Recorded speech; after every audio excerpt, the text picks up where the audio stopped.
Meu maior medo? Meu maior medo hoje?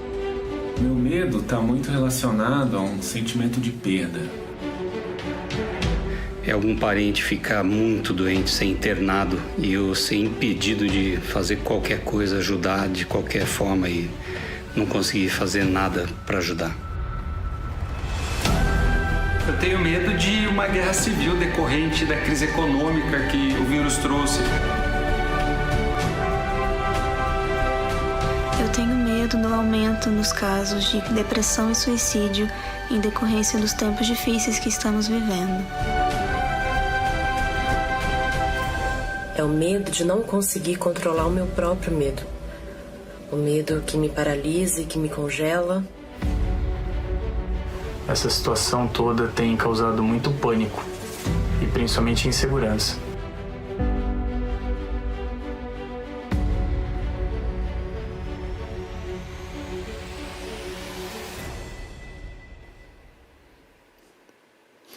Bom dia, meus amigos. Bom dia para você que está conosco nesse tempo tão especial e tão oportuno para nos reunirmos aqui. Nós não estamos reunidos num espaço físico, mas nós estamos conectados pelo nosso coração e isso é o mais importante nessa manhã. Eu tenho uma honra e uma grande alegria de saber que estou daqui e você daí, para juntos, nesse momento tão lindo, cantarmos canções como essa que acabamos de cantar, dizendo que é de Deus todo o trabalho na nossa vida. E também para podermos parar um pouco e refletirmos, pensarmos, mastigarmos, digerirmos a mensagem do Senhor Jesus para a nossa vida nesse tempo que nós temos passado e enfrentado. Por isso eu queria convidar você, nesse momento da tua vida, não importa o que você está vivendo, eu queria convidar você a abrir o teu coração para pensarmos juntos naquilo que Deus está fazendo na nossa história, na nossa vida, na nossa comunidade e na tua família. Eu queria convidar a você dizer para o Senhor, de forma simples nesse momento, Senhor, fala comigo, porque o teu servo está te ouvindo. Vamos juntos pensar um pouquinho sobre o que Deus tem para nos dizer essa manhã. Meu querido, nós temos trabalhado numa série que tem provocado no nosso coração uma profunda reflexão. A série Não Tenha Medo. Essa série, ela trouxe para nós a reflexão desse sentimento que tanto nos angustia, esse sentimento que toma as nossas vidas em muitas vezes. Muitas situações, em diversos momentos. Quem num momento como esse não tem o coração talvez tomado de medo, inseguranças e incertezas? Nós vimos nas mensagens anteriores que esse sentimento, essa emoção chamada medo, ela não é inerente do ser humano. Deus não criou o ser humano com esse sentimento propriamente dito. Mas de alguma forma, nós sabemos lá em Gênesis que quando o homem ouviu, o homem e sua mulher, os passos do Senhor Deus, que andava pelo jardim, eles se esconderam. O homem e a mulher naquele jardim, eles rompem com a confiança, rompem com a esperança, rompem com o coração do Deus Criador. Eles decidem caminhar pelos seus próprios passos, eles decidem a autonomia do que a dependência. Eles decidem ser independentes do que confiar naquele que fez todas as coisas e conhece bem cada detalhe da nossa vida e da nossa existência. O homem responde para Deus ali no jardim: ouvi teus passos no jardim e fiquei com medo. De alguma forma, essa desconexão gerou esse sentimento no coração daquele homem e daquela mulher. Agora um ser humano que sentia total dependência, total confiança, ele agora é tomado por esse sentimento, o medo. E nós vimos em domingos passados que o medo, a essência do medo reside em nossa falta de confiança no amor e no cuidado de Deus para com as nossas vidas. Essa semana eu tive pensando muito sobre essa frase, muito sobre essa essência De alguma forma, eu comecei a pensar, por que nós temos medo? O que isso afeta a nossa condição? Como nós podemos vencer essa emoção, esse sentimento dentro de nós mesmos? E eu não sei se você consegue perceber, mas o medo, ele tem uma relação direta com a confiança que o nosso coração deposita em alguma coisa ou em alguém. Quando nós perdemos a confiança, quando nós perdemos a credibilidade, quando nós perdemos a esperança, nós começamos a sentir aqueles sintomas surgindo nas emoções que nos confundem e nós sentimos medo. Medo. Para aprofundar um pouquinho essa minha inquietação de entender melhor esse sentimento, essa emoção, eu procurei ler algumas coisas essa semana. E nessa leitura, eu li um artigo da psicologia intitulado Medo Social e o que isso quer dizer para as nossas vidas. Nesse artigo, eu comecei a pensar sobre aqueles conceitos e o que isso tinha a ver comigo e com você que está aí. Esse autor diz o seguinte: o medo pode ser caracterizado como uma reação a algo, uma resposta do organismo, a um objeto de contornos definidos. O medo, nessa concepção, é paralisante porque subtrai do indivíduo a capacidade de agir. Nós sentimos essa emoção, e quando nós sentimos essa emoção por alguma coisa, nós estamos tendo um objeto em relação a esse sentimento, nós somos paralisados, nós não conseguimos agir. Mas muitas vezes nós olhamos isso da perspectiva individual, é o meu coração. Mas existe também o medo chamado medo social. É um medo abrangente, é uma emoção que pode ou não ter um objeto específico, mas ele é difuso, ele é coletivo, ele surge no meu coração e no seu coração. Eu parei, pensei, falei, nossa, como esse sentimento é real, como nós podemos ver esse sentimento sendo manifestado hoje em dia nas mais variadas camadas da sociedade. O medo emergindo e às vezes nós não sabemos nem por que nós estamos com medo. Mas uma coisa que muito me chamou a atenção na produção desse artigo científico foi a correlação que ele faz entre o medo e a confiança. O autor diz o seguinte: o oposto do medo é a confiança. E essa é uma das forças mais importantes da sociedade.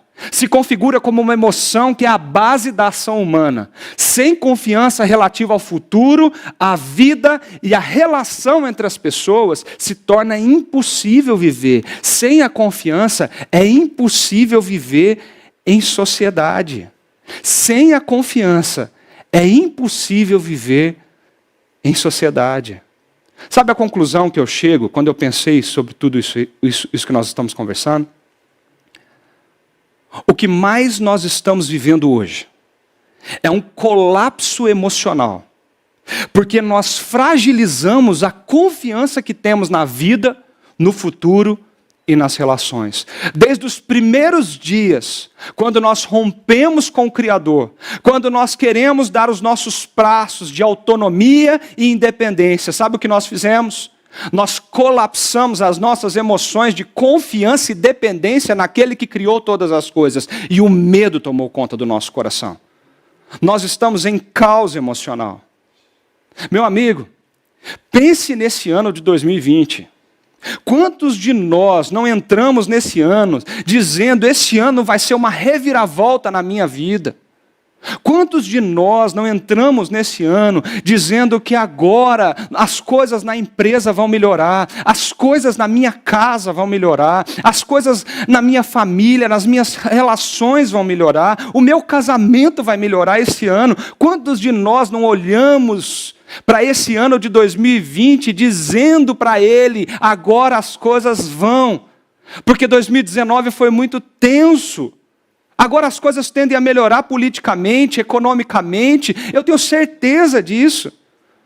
Em janeiro nós começamos a ouvir uma notícia. Em janeiro nós começamos a ouvir sinais de uma notícia. E nós encaramos essa notícia como nós encaramos quando um ebola surge na África.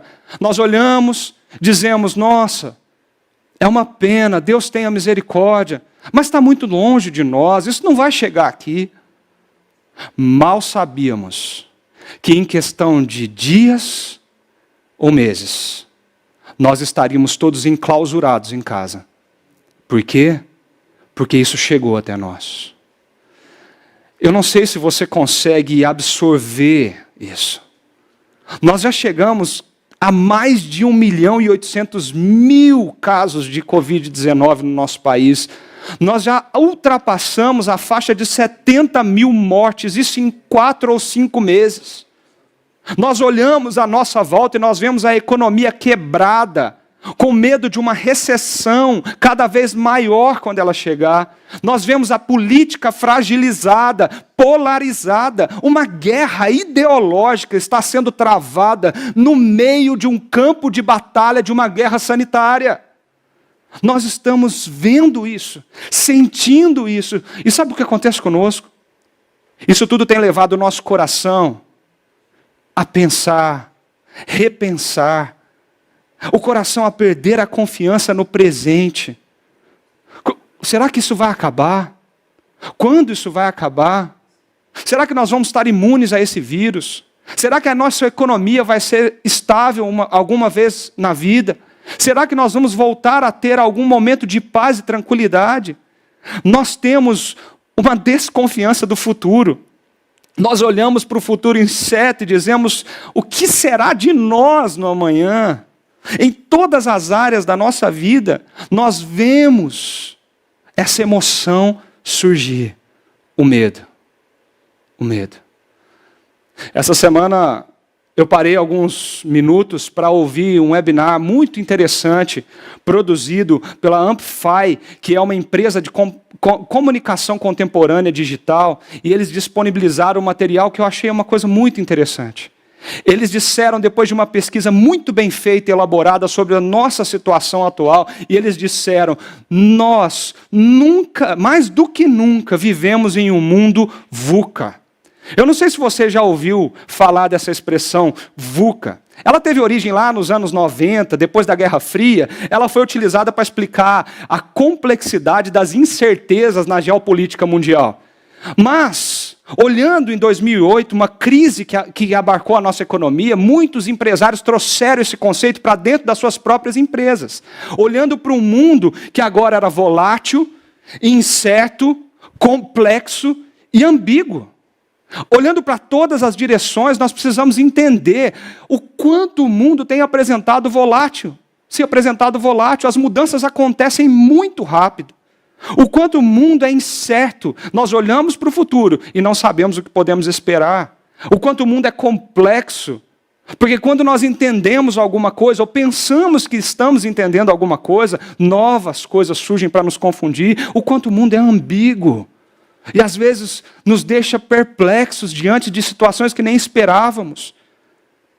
Essa mesma empresa, ela fez essa pesquisa perguntando para as pessoas: o quanto você está com medo do coronavírus nesse mundo tão incerto?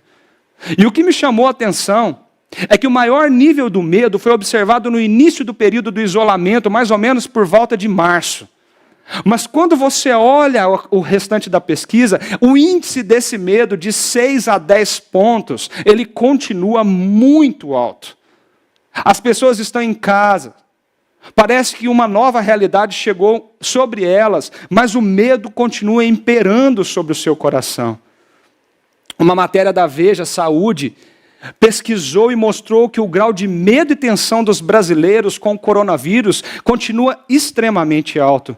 Sem contar num ciclone bomba, sem contar numa nuvem de gafanhotos que rodeia o nosso país, sem contar dos leitos cada vez mais cheios, de situações econômicas preocupantes, situações políticas que nos deixam conturbados.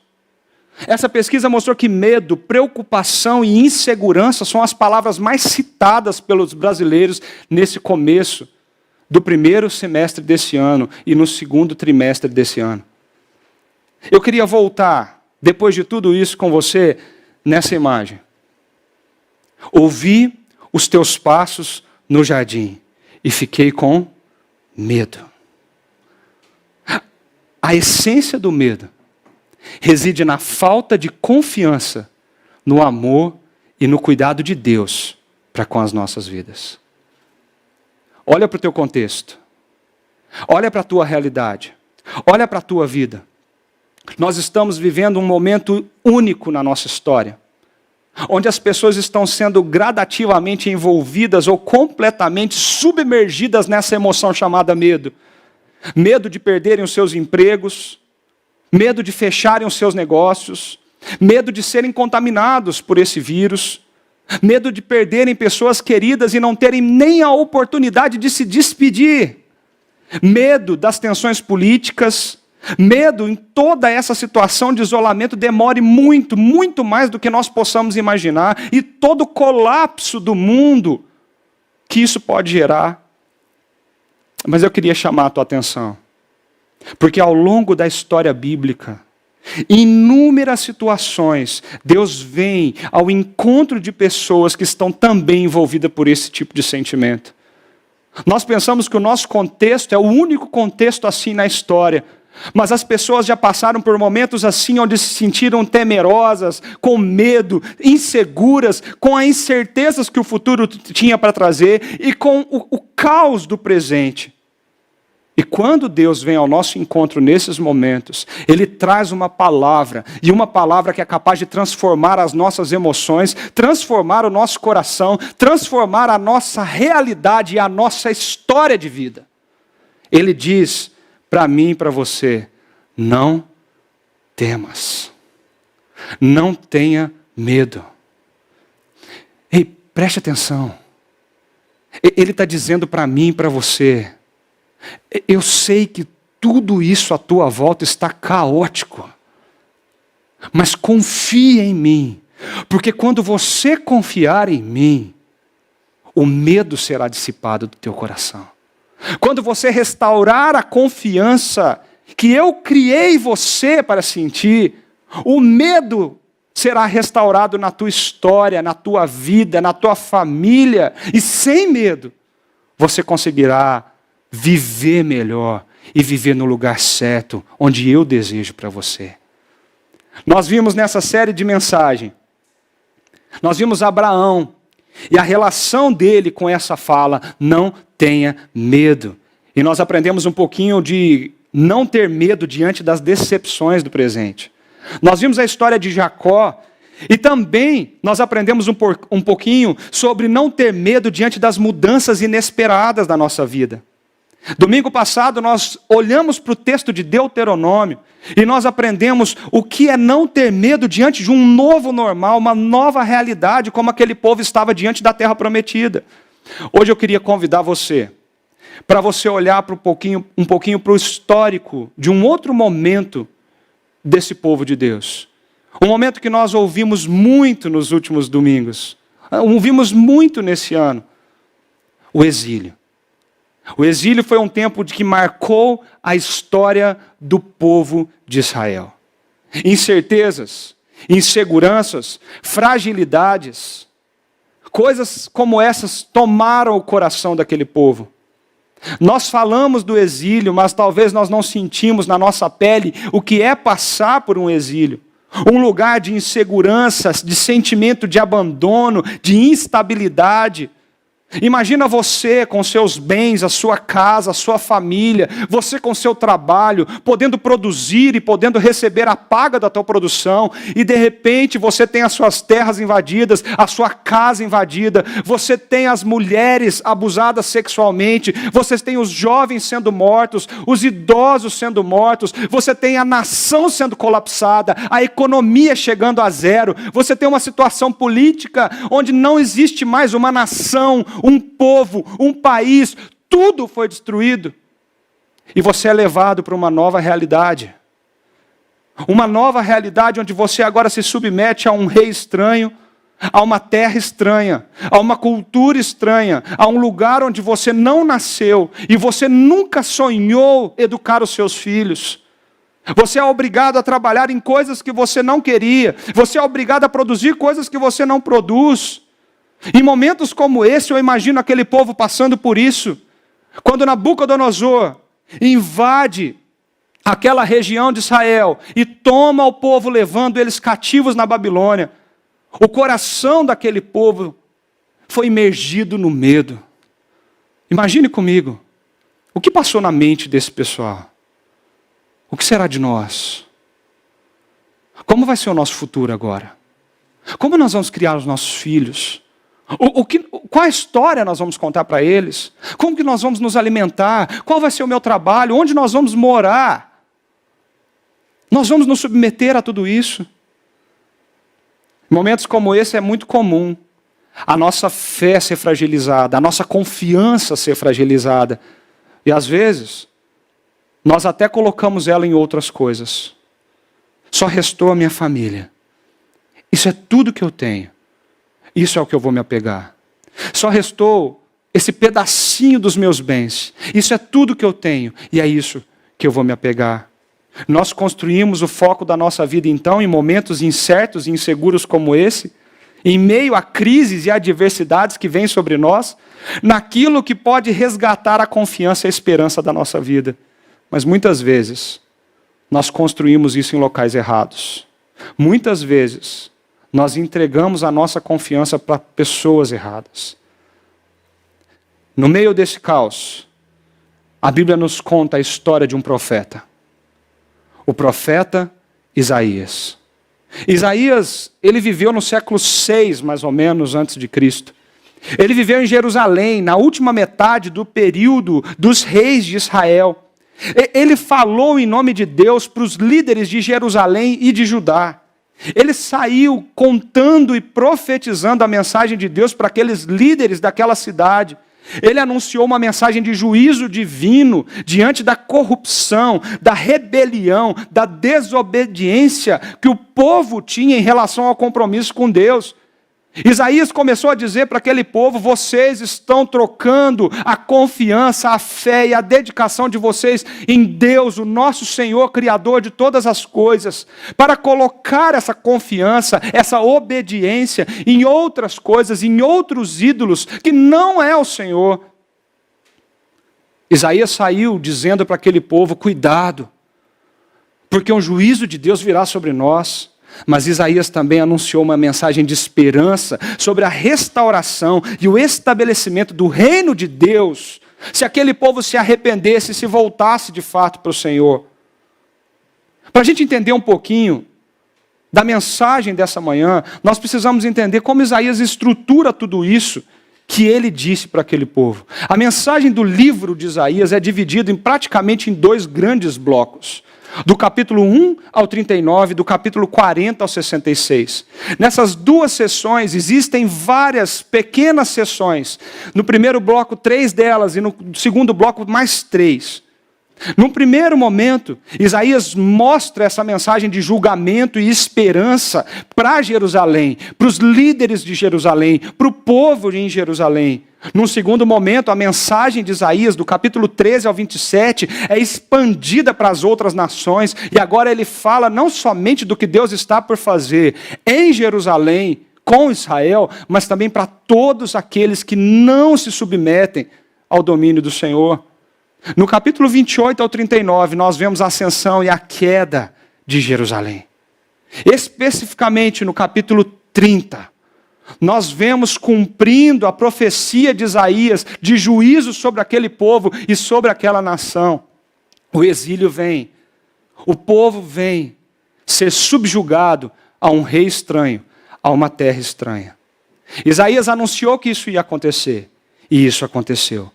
Mas quando lemos e continuamos a leitura desse livro do profeta Isaías, nós vemos que os capítulos 40 a 48 falam de um anúncio de esperança para o povo que já estava nesse exílio. Depois, no segundo bloco, do servo que cumpre a missão de Deus. Aqui nós temos o capítulo tão famoso como Isaías 53, que fala que ele levou sobre si todas as nossas dores e as nossas enfermidades, que o castigo que nos traz a paz estava sobre ele. E por fim, Isaías olha para o futuro e mostra para aquele povo exilado que os servos obedientes, aqueles fiéis, herdarão o reino de Deus. Eu queria chamar a tua atenção hoje para esse bloco. O bloco de Isaías 40 a 48. Especificamente no capítulo 41. Esse bloco é muito importante para essa mensagem que Deus tem para trazer para o nosso coração. Porque especificamente nesse capítulo 41, nós vemos uma mensagem que nos provoca a pensar, refletir essa manhã em como lidar com o nosso medo diante das crises e das adversidades. E uma das coisas que nós vemos muito claro ali é que nós lidamos com medo diante das crises e adversidades, resgatando, restaurando a confiança que foi perdida em nosso coração. Eu queria convidar você, se você puder abrir a sua Bíblia ou acessar a sua Bíblia no seu celular, mas que nós possamos ler juntos esse texto e tirarmos aqui 3 grandes lições para a nossa vida essa manhã. Esse texto começa assim: calem-se diante de mim, ó ilhas, que as nações renovem as suas forças, que elas se apresentem para se defender. Vamos encontrar-nos para decidir a questão. Você percebe que esse primeiro versículo aqui, ele tem uma linguagem toda especial. Calem-se, se defender, decidir a questão. Parece que um grande tribunal, uma corte celestial, foi colocada ali diante de Deus, contra a idolatria dos povos. Vem ilhas, vem nações, vem conversar comigo. Calem-se diante da minha presença, mas apresentem-se para se defender. O que vocês têm para me dizer? O tribunal celestial começa no capítulo 41 e vai até o capítulo 48. Essa é a linguagem desse texto. Muitas vezes, quando nós lemos rapidamente, nós não entendemos isso. Mas quando nós paramos para olhar com um pouquinho mais de cuidado, nós vemos que algo estava sendo levantado como uma acusação. E Deus estava colocando diante das nações quem Ele era e o que Ele estava fazendo. O versículo 2 continua dizendo assim: quem despertou o que vem do Oriente e o chamou em retidão ao seu serviço, entregando-lhes as nações e subjugando reis diante dele? Olha o que Deus está perguntando nessa mensagem profetizada por Isaías. Quem despertou? Quem fez? Quem foi aquele que fez isso? Esse que vem do Oriente, muito é bem sabido por aqueles que estudam um pouquinho da teologia do livro de Isaías, que era uma profecia muito clara para aquele povo que estava no exílio, de alguém que Deus ia levantar, e que seria maior do que a Babilônia, maior do que o rei Nabucodonosor, e que seria capaz de mostrar o seu poder, a sua autoridade de guerra para conquistar aquele povo. Ia ser um instrumento de Deus para libertar o povo de Deus daquele exílio, daquele cativeiro. A profecia sobre Ciro, o rei da Pérsia, como aquele que vem do Oriente para libertar o povo de Deus. Pessoal, são 70 anos exilados. Nós estamos falando de um povo que passou 70 anos numa terra estranha, que teve que se adaptar com uma cultura diferente, que teve que se adaptar com uma situação diferente. 70 anos e uma profecia como essa vem ao seu coração. Eu estou levantando. Quem você acha que está levantando a libertação de vocês? Quem vocês acham que está fazendo tudo isso? Uma fé cauterizada, uma confiança abalada, muitas vezes rendida aos ídolos daquela cultura. Aquele povo ouviu a voz de Deus dizendo: eu estou fazendo isso. Quem fez tudo isso? Quem chama as gerações à existência desde o princípio? Ele mesmo responde: eu, o Senhor, que sou o primeiro, o que sou eu mesmo com os últimos. A resposta de Deus veio a uma acusação muito séria que o seu povo estava fazendo. Preste atenção aqui. Isaías, ao falar as palavras dele para o seu povo, esperava que o povo se renderia a essa mensagem, que o povo se arrependeria dos seus pecados, que o povo começasse a buscar a Deus e não a idolatria, e assim experimentasse a misericórdia e a justiça de Deus a partir daquele momento na história deles. Mas não foi isso que aconteceu. Um capítulo antes do capítulo 41, no capítulo 40, Nós vemos o povo dizendo para Deus assim: o Senhor não prestou atenção ao nosso problema. O Senhor de fato está ignorando os nossos chamados. Esse povo está acusando Deus, que talvez Deus não seja tão poderoso assim, que talvez os deuses da Babilônia fossem maiores e mais poderosos. Existe uma acusação séria feita contra Deus. A fé foi dilacerada, a confiança foi abalada, depositada em outras coisas, e aquele povo agora diz: o Senhor esqueceu de nós. O Senhor não é tão grande assim. E Deus responde para aquele povo dizendo: quem? Quem? Quem fez tudo isso? Quem que está chamando as gerações à existência desde o princípio? Eu, o Senhor, eu fiz tudo isso. Eu estou fazendo tudo isso.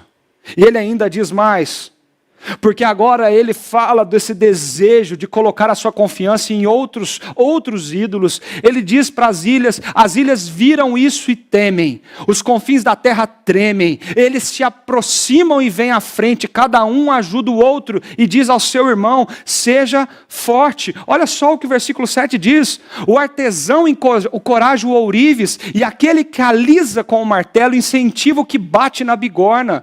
Ele diz acerca da soldagem: está boa, e fixa o ídolo com um prego para que não tombe. Eu não sei, parece confuso essa narrativa aqui, a primeira olhada dela. Mas quando nós pensamos no que está sendo dito, de uma linguagem tanto quanto irônica, Deus está mostrando que diante da presença dele, diante de quem ele é, as ilhas começaram a se perder naquilo que elas acreditam. Elas começaram a ficar com medo e elas tiveram que dar as mãos umas para as outras para dizer: seja forte, não esmoreça. As nações que se renderam à idolatria, que se renderam aos outros ídolos, agora tiveram que se juntar para dizer: não, juntas nós somos fortes. Parece que agora o artesão precisa encorajar o ourives. O que alisa com o martelo precisa incentivar aquele que bate na bigorna, porque o medo está apoderando o coração daquelas pessoas. Ele olha, ele vê, existe alguma coisa sendo produzida, alguma coisa sendo feita, existe uma imagem, existe um ídolo, existe alguma coisa que tomou o coração daquele povo, e eles olham um para o outro e dizem: está bom. Você lembra na Bíblia, onde alguém fez alguma coisa, e no final disso disse: eis que está bom? Ou eis que isso é muito bom? A linguagem aqui mostra o ser humano querendo tomar o lugar de Deus e construir a sua própria crença, a sua própria idolatria, os ídolos do seu coração. Esses ídolos são fracos. Porque o profeta, pela boca de Deus, ele diz: fixa o ídolo com um prego, porque senão ele vai cair. Coloca um prego bem forte aí, porque senão isso não vai ficar de pé. Existe uma linguagem irônica aqui, dizendo: vocês estão com medo, vocês estão temendo. O que está acontecendo com vocês? Olhem para mim. E de repente a narrativa de Isaías, a profecia de Isaías, melhor dizendo, ela toma um outro tom. Deus proclama tudo isso entre as nações. Mas é como se as nações estivessem sentadas num canto esquerdo da sala. E de repente Deus se volta para o outro canto. E ali está Israel. E ali está o povo dele. E ele diz para esse povo: você, porém, ó Israel, meu servo Jacó, a quem escolhi, vocês, descendentes de Abraão, meu amigo. Eu queria chamar a sua atenção para a grande lição que esse texto pode nos dar. Os tempos difíceis fazem os nossos corações perderem a confiança, a fé e a esperança. Nós olhamos para o presente e nós não entendemos o que está acontecendo. Nós olhamos para o futuro e não temos a estabilidade para descansar. Nós olhamos para os nossos relacionamentos e tudo está quebrado e fragilizado. E o nosso coração quer se apegar a qualquer ídolo que nós possamos criar. Seja ele o restinho do dinheiro que eu tenho, os bens que eu possuo, a família que está perto de mim. o meu sucesso, a minha carreira, o meu conhecimento profissional, eu não sei. Mas em momentos de estabilidade nós procuramos por eles. E Deus quer nos ensinar algo muito bonito com essa mensagem de Isaías. Porque Ele olha para as nações e diz para as nações: vocês me trocaram e vocês construíram ídolos segundo o coração de vocês. Mas Ele olha para Israel e diz para Israel: você, porém, Israel, você é diferente. Você não. Sabe como nós podemos aprender a lidar com medo diante de um texto como esse? Nós precisamos restaurar a confiança naquilo que Deus está fazendo, desde o começo da história. E aqui nós vemos claramente Deus nos chamando para um relacionamento com Ele. Deus nos chamando para nos relacionarmos com Ele. Olha que lindos os termos usados nesse versículo, quando Ele olha para o povo dele, para a nação de Israel. Vocês são os meus servos. Vocês são aqueles que eu escolhi. Você, Abraão, é meu amigo.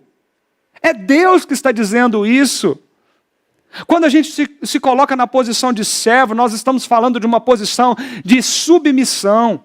Nós estamos falando de uma posição de se render, de se entregar. Mesmo que o caos do exílio estiver ao nosso redor, nós nos entregamos porque nós entendemos quem está nos chamando.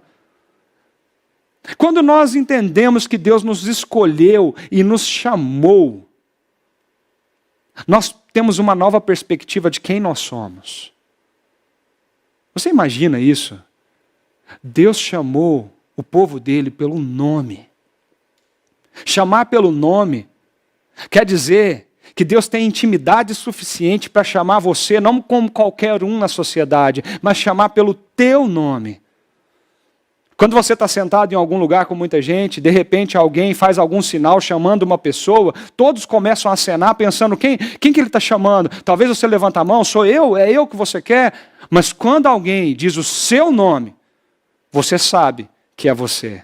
Deus está dizendo, eu chamei você, eu escolhi você, eu estou te chamando você para caminhar comigo, para ter um relacionamento comigo. Olha o que o versículo seguinte diz: eu os tirei dos confins da terra, de seus recantos mais distantes, eu os chamei.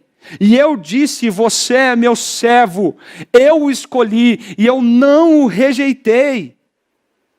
Deus está mostrando para aquela nação que aqueles que se arrependerem, aqueles que colocarem Deus no centro da sua vida, aqueles que dobrarem os seus joelhos e dizer, Deus, nós erramos, nós colocamos a nossa confiança em lugares errados, nós colocamos a nossa confiança em pessoas erradas, em ídolos falsos, nós confiamos mais no dinheiro do que no Senhor, nós confiamos mais nas pessoas do que no Senhor, nós confiamos mais na igreja do que no Senhor, nós confiamos mais em outras coisas do que no Senhor.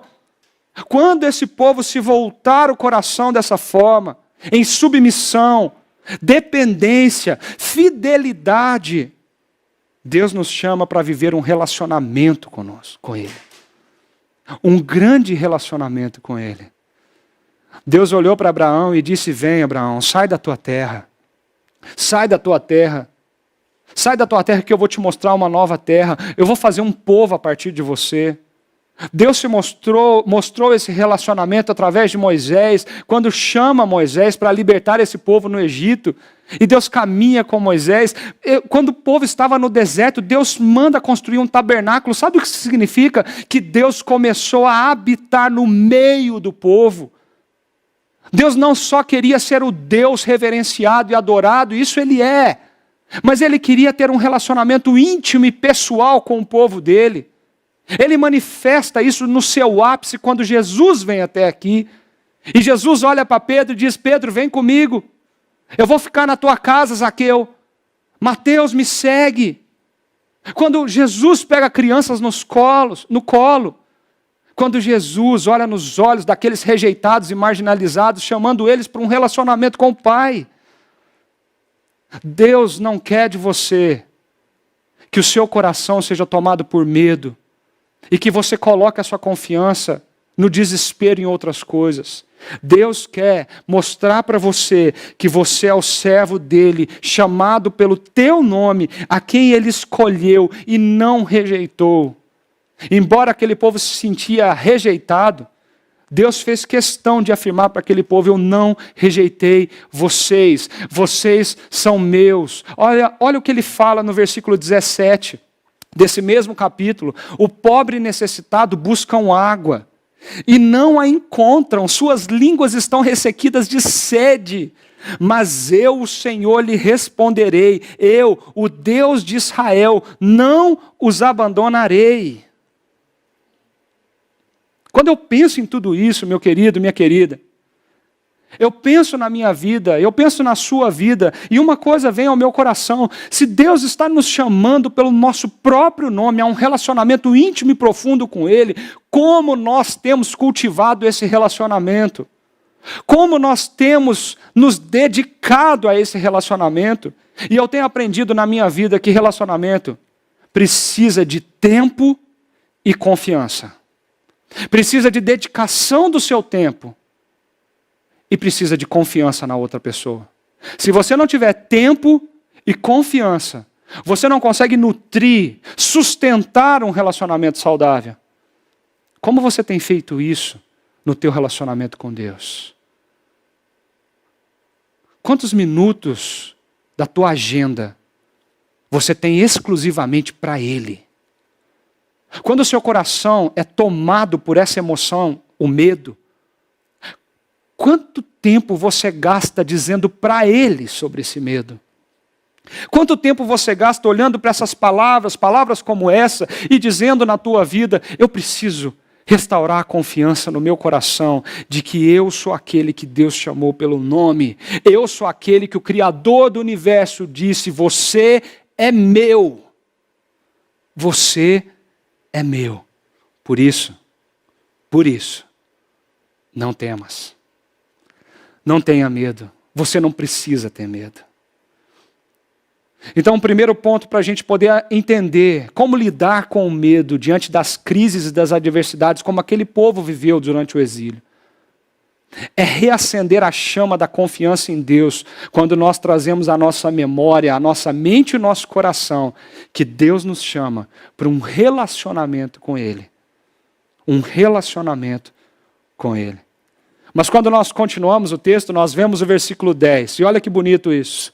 Por isso não tema, pois eu estou com você. Não tenha medo, pois eu sou o seu Deus. Preste atenção nesse versículo. Por isso não tema, porque eu estou com você. Além de Deus nos chamar para um relacionamento, Deus nos chama para uma jornada com Ele. Deus nos chama para uma caminhada com Ele. Ele diz: eu estou contigo. Onde você estiver, eu estou do teu lado. Por onde você estiver caminhando, eu vou estar caminhando junto com você. Se eu que criei todas essas coisas, eu que chamei as gerações à existência, se eu que fiz tudo isso, estou dizendo para você que estarei contigo, Ele diz: por isso, não tenha medo. Não tenha medo, porque eu nunca te abandonei e eu nunca vou te abandonar. É muito bonito esse texto, porque eu não sei se você já teve a sensação de caminhar sozinho. Às vezes é bom, às vezes a gente dá uma refrescada na mente, às vezes a gente consegue aliviar o coração quando a gente faz uma bela de uma caminhada, olhando ao nosso redor, tendo tempo de refletir. Mas tem caminhadas na nossa vida que são difíceis. Tem ruas escuras que nós não queremos passar. Tem momentos que nós não queremos estar só. Tem situações que nós queríamos estar com pessoas ao nosso lado, com pessoas queridas para nos abraçar, com ombros para que a gente possa chorar, com um colo para deitar. Momentos difíceis quando nós perdemos o nosso emprego e nós olhamos para o futuro e a incerteza, a confiança é dilacerada. E você fala: o que vai ser da nossa família? O que vai ser de mim? Esses momentos nós não queremos ficar só, nós queremos abraço, nós queremos proximidade, nós queremos alguém que segure na nossa mão, que nos pegue no colo e diz: eu vou com você. Onde você vai? É perigoso, eu vou com você. Está escuro, eu vou com você. Não precisa ter medo, eu vou com você. Você não vai estar sozinho. Sabe o que Deus está falando para Israel? Povo meu, que eu chamei pelo nome, vocês não precisam ter medo, porque eu estou com vocês todos os dias da vida de vocês. Eu nunca saí do lado de vocês. E sabe o que eu acho mais bonito nesse versículo? É que ele fala que nessa jornada, ele não somente vai caminhar do nosso lado, como ele vai fazer uma transformação do nosso interior, no nosso coração, porque ele diz o seguinte: eu o fortalecerei, eu o ajudarei, eu o segurarei com a minha mão direita vitoriosa, eu o fortalecerei. Essa palavra aqui é muito forte.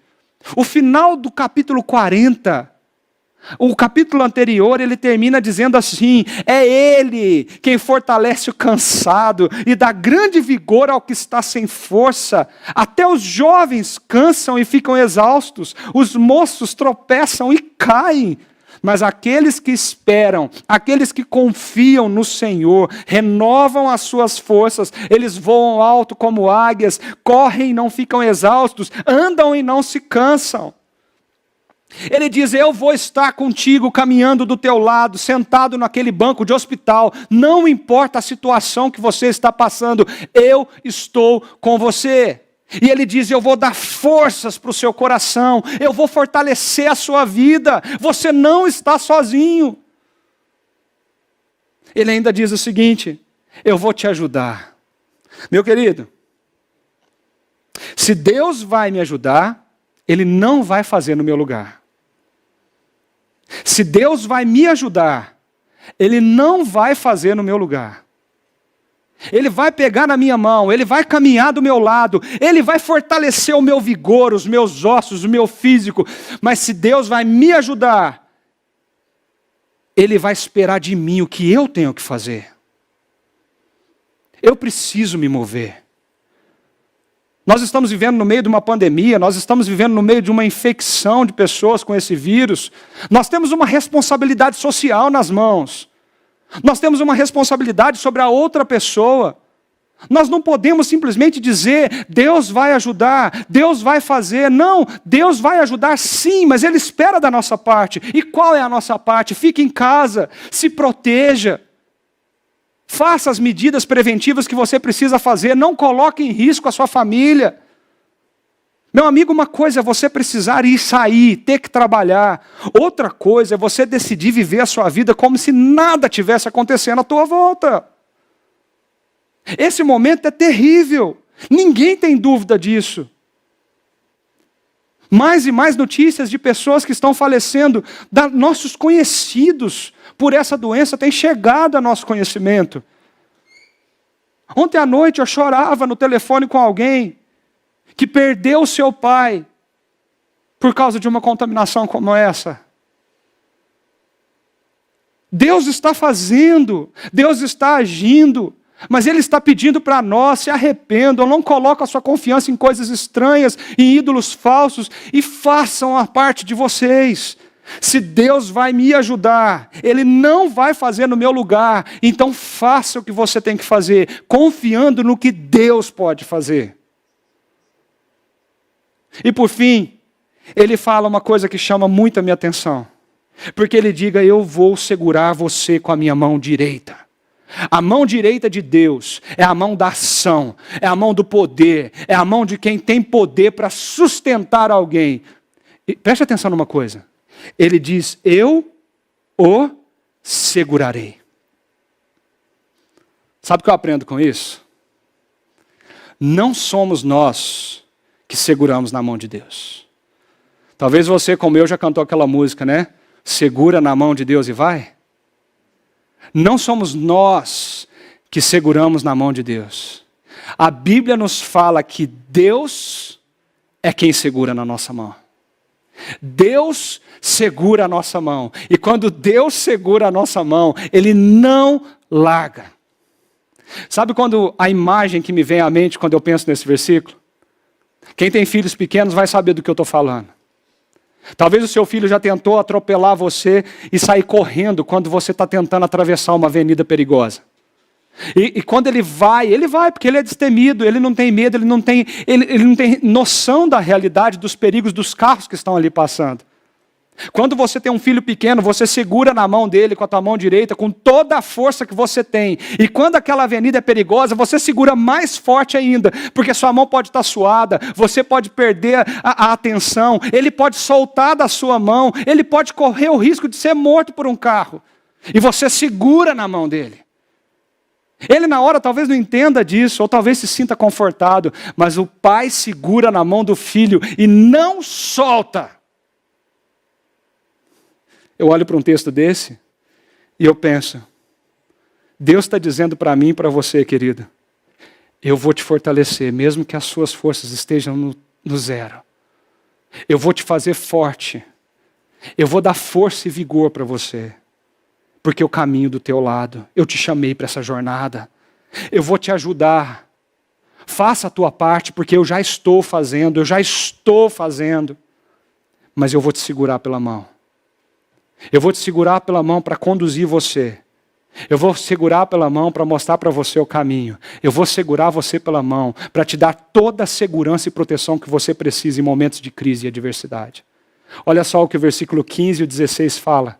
Veja, eu o tornarei um debulhador novo e cortante, com muitos dentes. Você debulhará os montes e os esmagará, e reduzirá as colinas a palha. Você irá peneirá-los, o vento os levará, e uma ventania os espalhará, mas você se regozijará no Senhor, e no Santo de Israel se gloriará. Sabe o que Deus está falando aqui na continuidade desse texto? Você que não era nada, você que é um povo escravizado no território da Babilônia, você que está sobre o exílio de uma outra nação, sabe o que eu quero dizer para você? Eu vou transformar você em alguém forte e poderoso para passar por tudo isso e viver uma vida capaz de anunciar a glória do Senhor.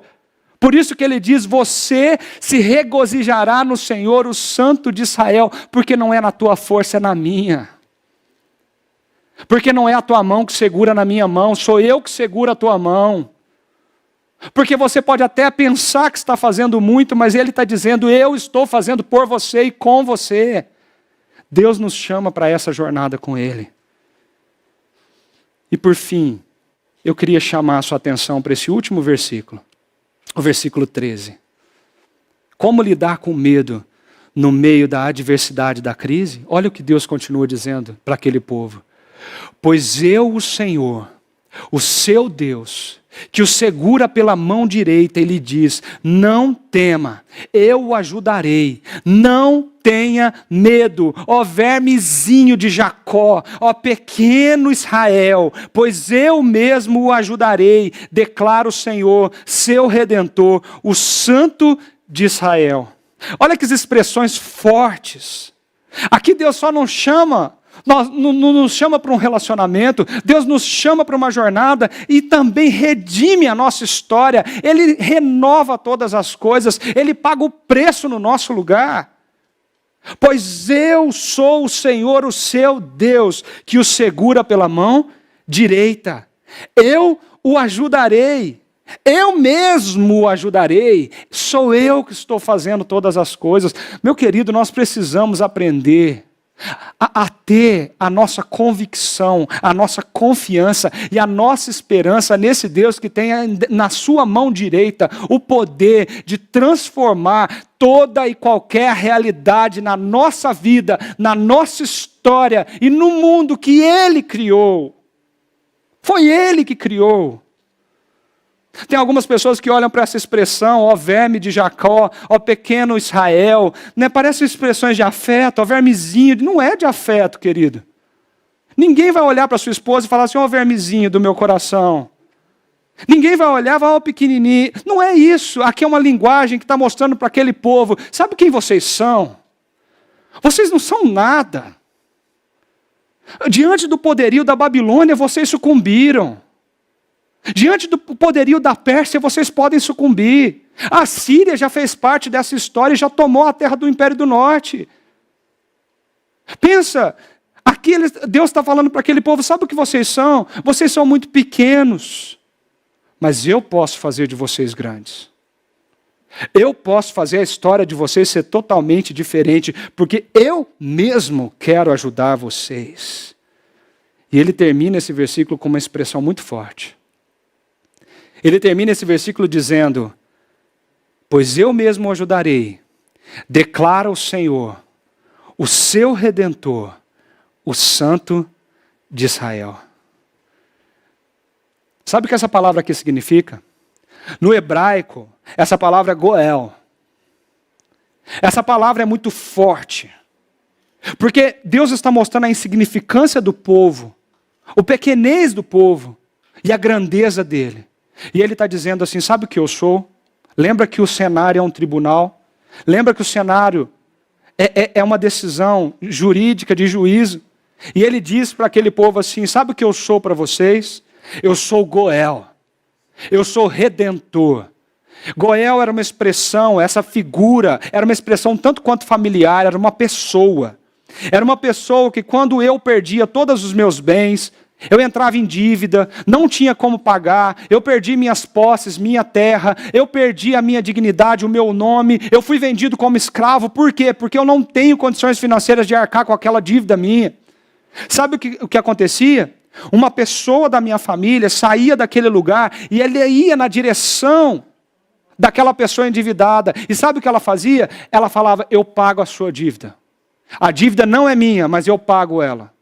Eu vou resgatar você, eu vou redimir você, eu serei o seu redentor. E eu trago de volta à sua vida uma nova história, uma nova identidade, um novo momento para você viver. Era um ato judicial para que aquela pessoa pudesse ter vida de novo. Imagina o medo e o pânico que aquela pessoa vivia quando a dívida era maior do que as condições dela, quando ela era escravo porque não tinha como pagar. E de repente vem alguém e diz, agora você é meu, porque eu paguei a sua dívida. Deus olha para aquele povo e diz, eu mesmo o ajudarei. Eu, o Senhor. Sabe por quê? Eu sou o seu Goel. Eu sou o seu Redentor. Eu já paguei a sua dívida. Jesus vem na nossa história.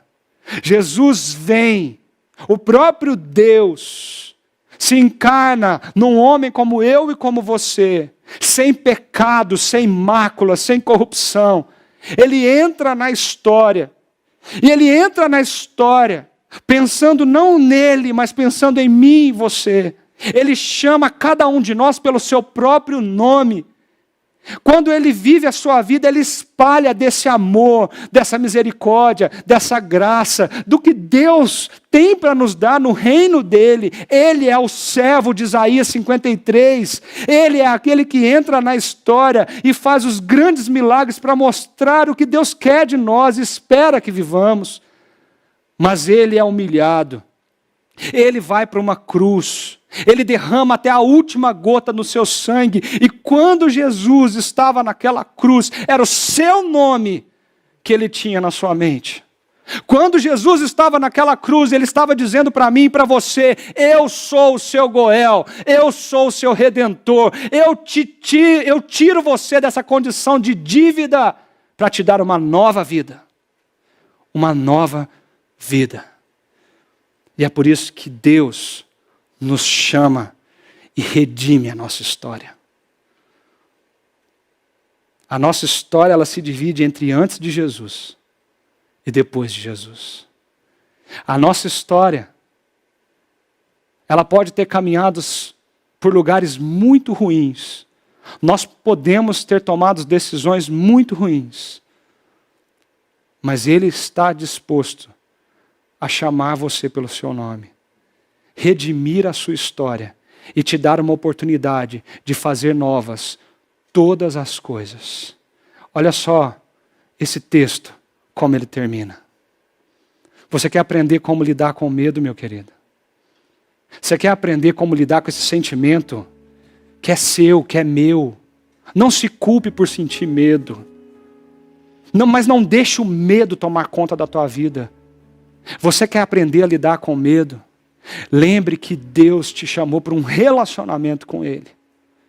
Lembre-se que Deus te chamou para esse relacionamento, e Ele te chamou para uma jornada junto com Ele, e Ele disse: eu vou caminhar com você, nessa jornada eu vou te proteger, eu vou te fortalecer, eu vou dar vigor para você, eu vou te ajudar, pode fazer a tua parte que eu vou te ajudar, eu vou segurar na tua mão. Não sou eu que seguro na mão de Deus, Deus segura na minha mão. E quando Deus, o Criador dos céus e da terra, segura na minha mão, Ele não solta. Ele termina esse texto dizendo o seguinte: sabe o que eu vou fazer, Israel? Sabe o que eu vou fazer com vocês? Eu abrirei rios nas colinas estéreis e fontes nos vales. Transformarei o deserto num lago e o chão ressequido em mananciais. Porei no deserto o cedro, a acácia, a murta e a oliveira. Eu colocarei junto no ermo cipestre e o abeto e o pinheiro, para que o povo veja e saiba, e todos vejam e saibam que a mão do Senhor fez isso, que o Santo de Israel o criou. Ele termina esse grande discurso para aquele povo perdido, dizendo: eu vou fazer do seu deserto um manancial de águas que nunca param. Eu vou fazer do seu deserto uma floresta linda. Eu vou reflorestar esse lugar árido e seco que você está vivendo. E é por isso que eu vou pôr todas essas árvores. Os animais vão habitar aí. E se a sua vida está desse jeito, confie, confie, confie. E na medida que você confia, o seu medo será dissipado. Mas tem um objetivo nisso tudo: para que o povo veja e saiba, e todos vejam e saibam, que a mão do Senhor fez isso, que o Santo de Israel o criou. Deus tem uma nova história para você. Nós estamos enfrentando uma crise. Nós estamos enfrentando uma grande adversidade. Mas Deus tem uma nova história para mim e para você.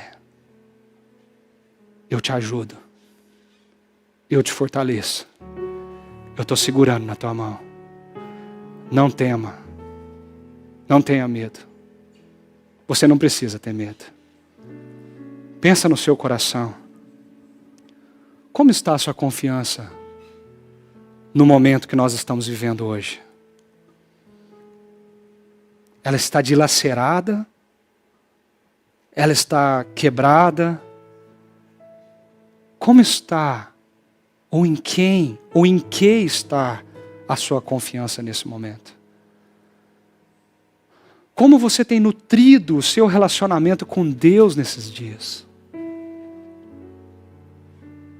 Se a chave para lidarmos com esse medo e com essa insegurança,